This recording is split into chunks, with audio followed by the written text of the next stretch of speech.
Tatlong most wanted person naman sa Bataan na dakip ng CIDG PFU sa makakahiwalay na operasyon. Detalye na balita mula kay Danny Kumilang, RH37. Danny, good morning.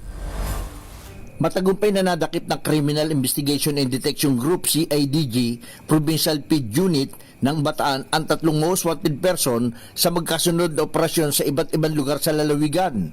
Unang nahuli ang isang suspect na kabilang sa top 9 regional most wanted person sa Bagak, Bataan. Siya ay may kasong paglabag sa RA 10883 o New Anti-Carnapping Act of 2016 na may piyansang 300,000 piso. Sumunod na naaresto sa Limay, Bataan ang top 7 regional most wanted person na may kasong acts of lasciviousness sa ilalim ng Republic Act 1716, Special Protection of Children Against Abuse, Exploitation and Discrimination Act na may piyansang 200,000 piso.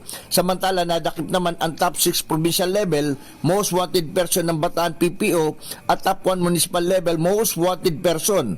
Ang suspect ay may kasong paglabag sa Republic Act 10591, Comprehensive Firearms and Ammunition Regulation Act na may piyansang 120,000 at RA 9165 Comprehensive Dangerous Drug Act of 2002 na walang piyansa. Patuloy ang paigting ng kampanya ng CIDG Bataan sa pagsasagawa ng mga operasyon upang mahuli ang mga most wanted criminal at manatili ang kapayapaan sa lalawigan. Danny Kumilang, RH37, DCRH, una sa Pilipinas, una sa Pilipino.